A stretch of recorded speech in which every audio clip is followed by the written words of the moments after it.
going to pass the microphone along to Konstantinos Kalitsidis, who is going to introduce our keynote honoree and the foreword from Aristos Konstantinos from the Cypriot Trade Center. Yeah, hello everyone, and thank you, Chris. This is truly amazing. I mean, I'm a student myself. I study in Larissa, Greece, and all the things that I hear in this event, like I've been taking notes, they're super useful.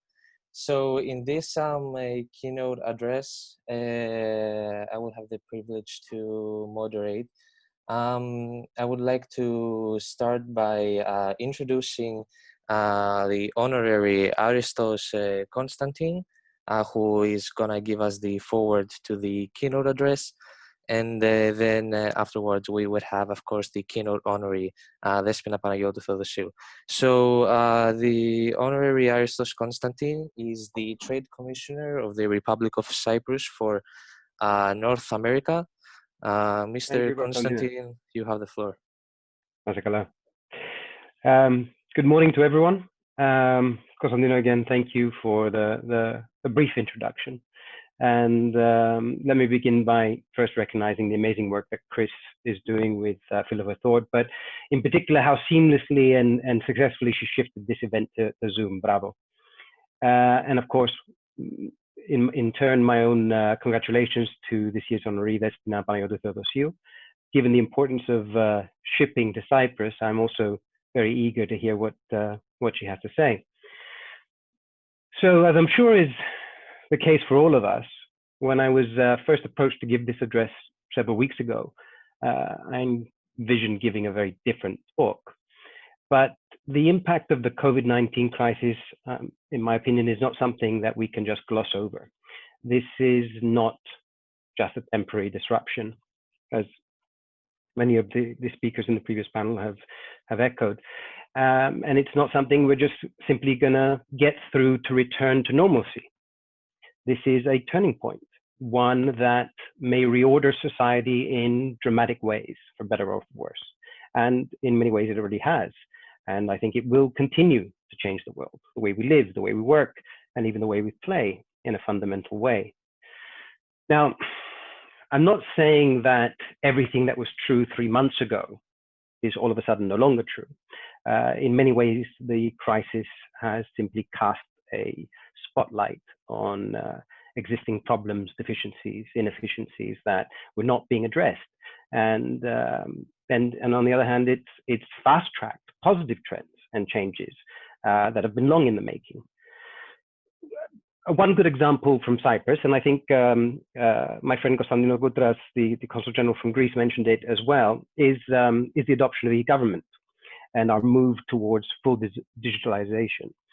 So forced by the social distancing measures, the speed with which these programs are being implemented is unprecedented.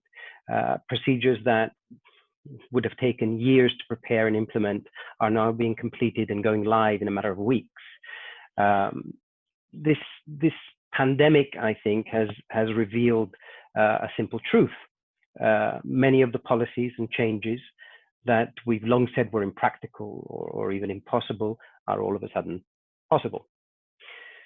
In short, the crisis has forced us to do what we should have done anyway years ago. I'll take a moment because I think it's worth mentioning.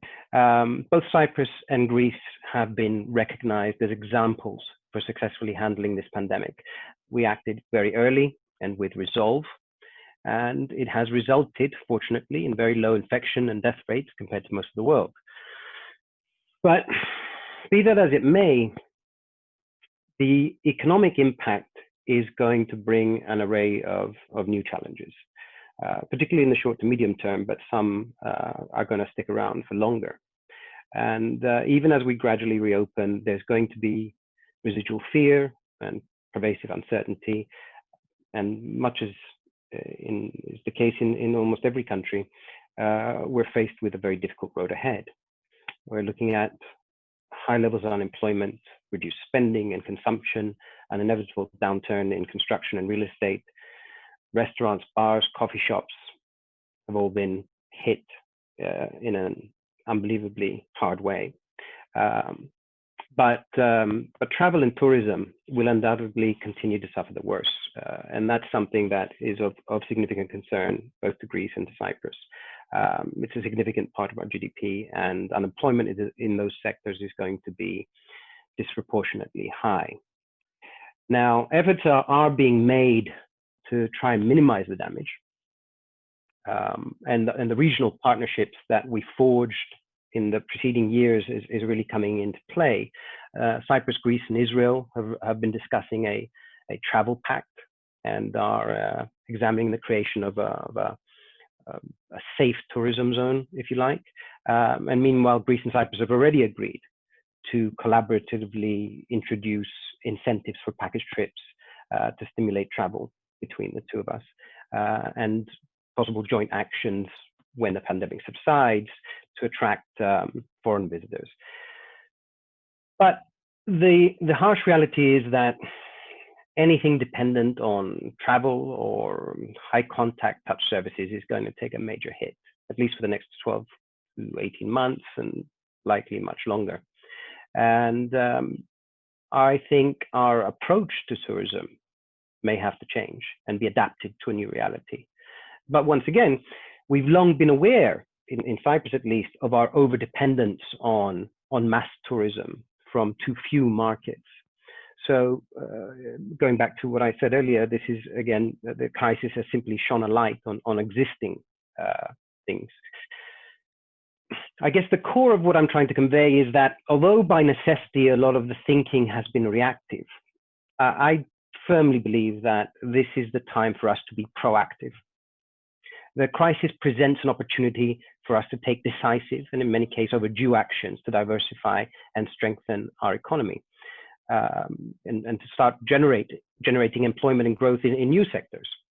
And to this end, I think it was mentioned by Mr. Bervolagis that public-private partnerships are going to be very important.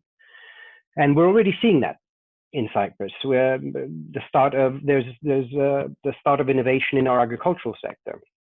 Just in the last month, we've seen 3 new online platforms enabling consumers to buy products directly from local producers and farmers. If you live in New York, that seems like not a big deal. You've had Fresh Direct for a long time, but it is a big deal in a small country like Cyprus. And this was a direct result of public-private collaboration between the government and private e-commerce platforms, and with coordinated support services, reaching out to farmers and producers, guiding them on how to integrate and promote their products through these new sale channels. So it appears Plato was right. Necessity is indeed the mother of invention. And I believe that Cyprus' agricultural and industrial sectors have enormous potential, both as engines for growth and generators of employment. And right now, as odd as it may sound, we import 3 times more agricultural products than we export. But with investment in modernization and introduction of technologies and collaboration with our neighbors in Israel and in Greece, we have the capacity to improve production and competitiveness, and with the potential to absorb some of the fallout from other sectors like tourism. Now, obviously, agriculture is not the only sector that could do with additional focus. There are equally promising opportunities for growth and generating employment in healthcare, in manufacturing, and particularly in the tech and clean tech sectors. Cyprus already has, as many of you may know, the seeds of a growing tech sector. And within the context of the current climate, I think this sector could be a big driver of our future economic growth. And all of these marry into each other, right? You've got a more robust and productive agricultural sector. It feeds your tourism offering. And if you've got a more innovative and entrepreneurial tech sector, it's going to feed your services sector. So the diversification is not about taking away from what is existing, but about strengthening it, making it more robust. And we have the advantage that we're small and adaptable, and we have a highly educated and versatile population. So, while change can be hard and force change even harder, I think, to paraphrase Darwin, it's the most adaptable of us that is going to thrive. We need to make the hard choices and double down. Look, in closing, I'm simply going to say, and I think this is true or should be true for most of us, human capital is what it's all about. Human capital is the foundation upon which Cyprus has built its successes of the past, and what has enabled us to overcome the challenges of our past. And undoubtedly, it's going to be the foundation upon which we build our continued economic growth and ultimately fulfill our aspirations to emerge from this stronger than before. And I think that should be the goal. This is not about survival, right? This should be about doing better. And I don't know if we're going to do any Q&A right now, but that's the gist of my thoughts on this. Yeah, thank you, Mr. Constantine. That was very informative. And if I would like to touch upon something real quick, make a quick note. From what I see and experience here in Greece, is that all of this experience that we're all going through, I mean, the whole world at the same time, it's definitely gonna accelerate the digitization process of a lot of traditional, in terms of operation, businesses in Greece, and I imagine in Cyprus as well. So thank you very much, ladies and gentlemen. That was Aristos Constantine. And now with no further ado, I would like to welcome Despina Panayiotou Theodosiou. And before I give her the floor, I would like to introduce her and say a couple of things about her. So Despina is a joint CEO of Tototheo Maritime, a leading global maritime solutions provider specializing in maritime satellite communications, bridge systems, digital technologies, and fleet optimization services. Despina is a board member of the Cyprus Shipping Chamber for her 4th consecutive tenure. She also sits in the board of directors of the Cyprus Employers and Industrialists Federation, the board of directors of Invest Cyprus, the board of governors of the Cyprus Maritime Academy, and the strategic committee of Crans Montana Club of Ports.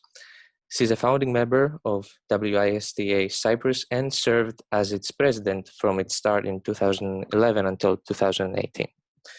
Despina is currently the president of the WISTA International, Women's International Shipping and Trading Association, an organization comprised of 51 national WISTA associations. She has been instrumental to WISTA's success in receiving consulative status at the International Maritime Organization in 2018.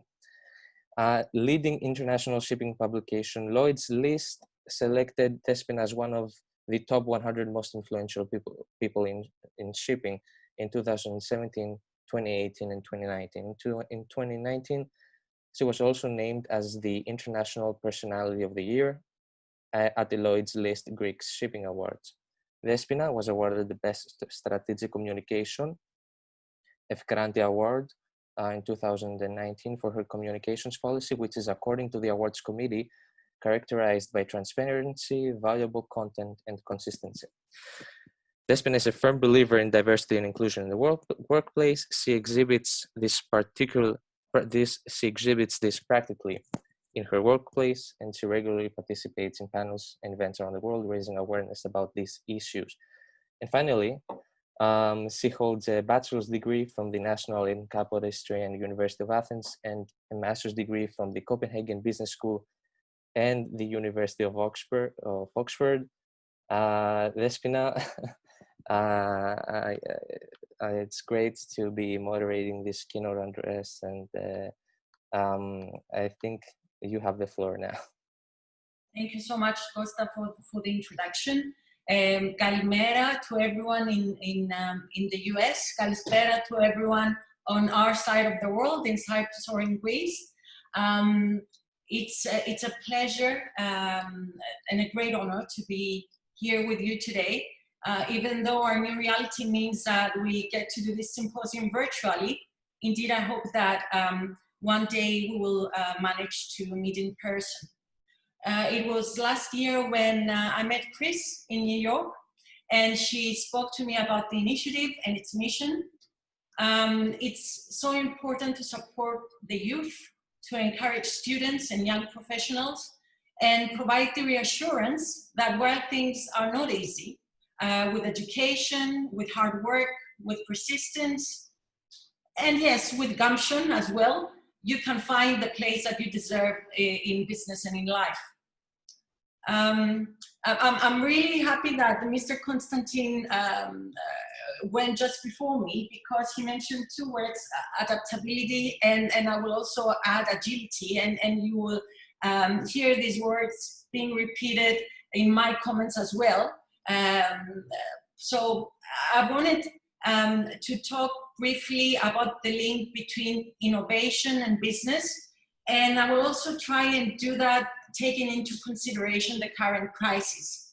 To put my speech in a little bit of a context, I want to talk to you a little bit about what I do for a living. As Costa said, I run a group of companies in the maritime services sector. Our main business is satellite communications, specifically for the maritime industry. And we are like a link between shipping and the space sector. And these two could not be more different.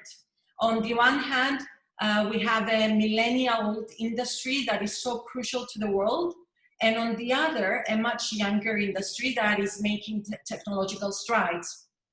So many times I find myself in the middle, trying to reconcile my love for shipping and its tradition with the fast-paced world of communications, digitalization, and technology. To add to that, we of course now have the rapid spread around the world of the novel coronavirus that has taken everyone by surprise. Our efforts to control its impact on society have also had sweeping implications. But I believe that out of every calamity, we can always find something, a silver lining or a way forward.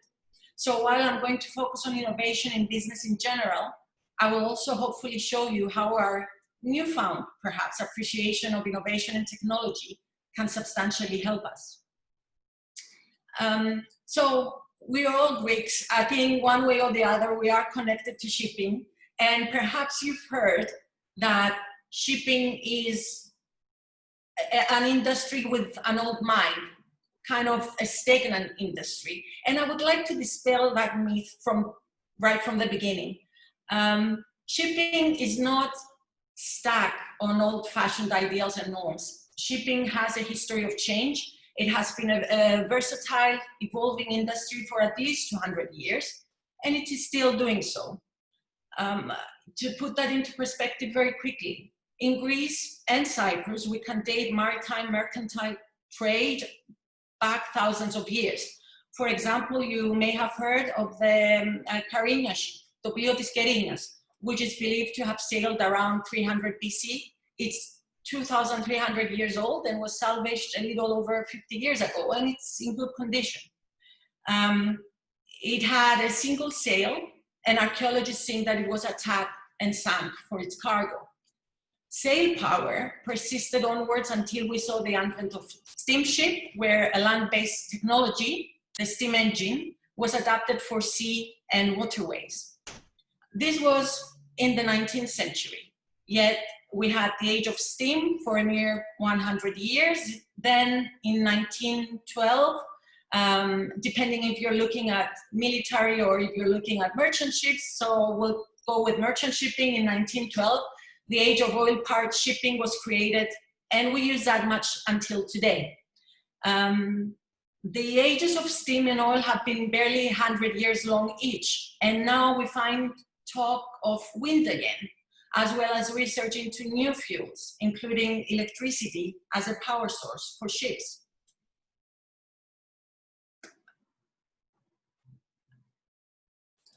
I think someone has shared his screen. Okay.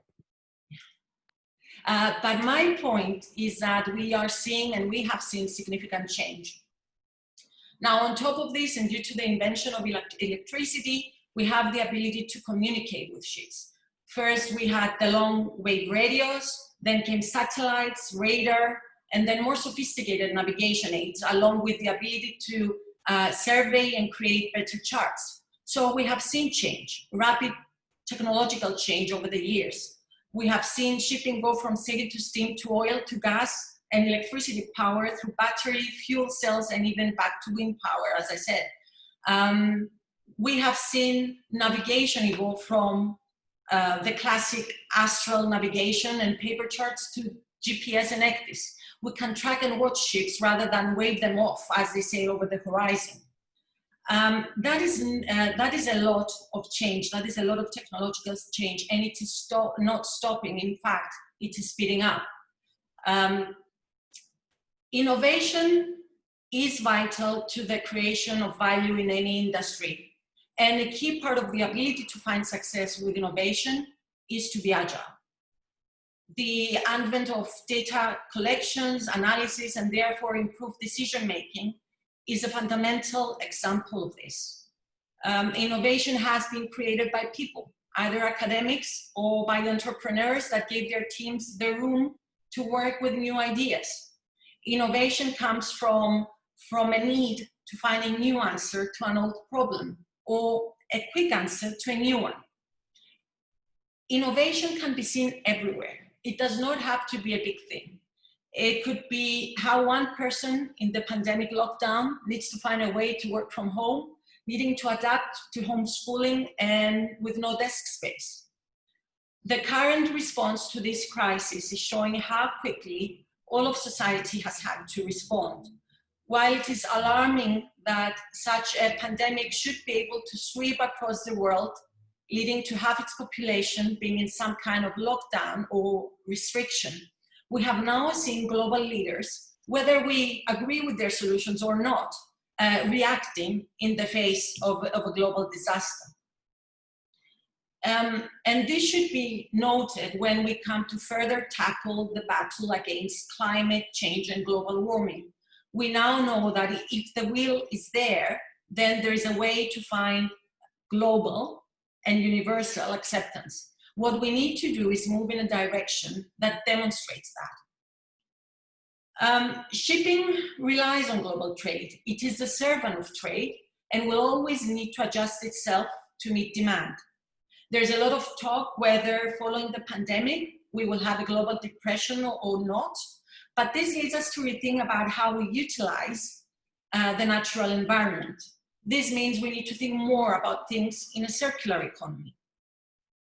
Right now, shipping is seeing storage of oil on ships. VLCCs, but also smaller tankers are currently floating storage because demand has plummeted. We will see a shift in global trade following the pandemic recovery, but it may be too soon to tell just how this will happen. And already we see different analysts giving varying predictions. What we have seen is that with airplanes on the ground, there's no demand for aviation fuel. And with cars staying in the garage, there is little demand for petrol, diesel, or hybrid fuels. In fact, even the car market has already been hit. But on the flip side, how has the home delivery market responded? More trucks? Shipping may be the servant of global trade, but global trade appears to be a fickle animal which can react quickly to global events. Some say it may be overreacting, and as soon as we see countries begin to ease restrictions, it will kick back to life.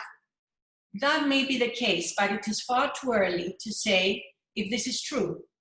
But regardless, we know that agility is a benefit.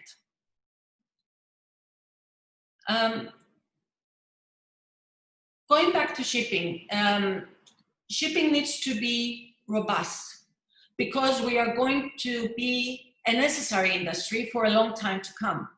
Ships are still sailing, taking goods around the world. We have a huge problem right now in our industry with how to handle the situation with our seafarers, because many of them have to stay, they're stranded basically on ships because they cannot come off ships even after their contract has expired. So ships are still sailing, they're still taking goods around the world, and ships will be needed in the future, a future where our sustainability responsibilities will not have been forgotten. But we need innovation in our maritime businesses to achieve the sustainability goals expected of this industry from society. Shipping is no longer an unseen business.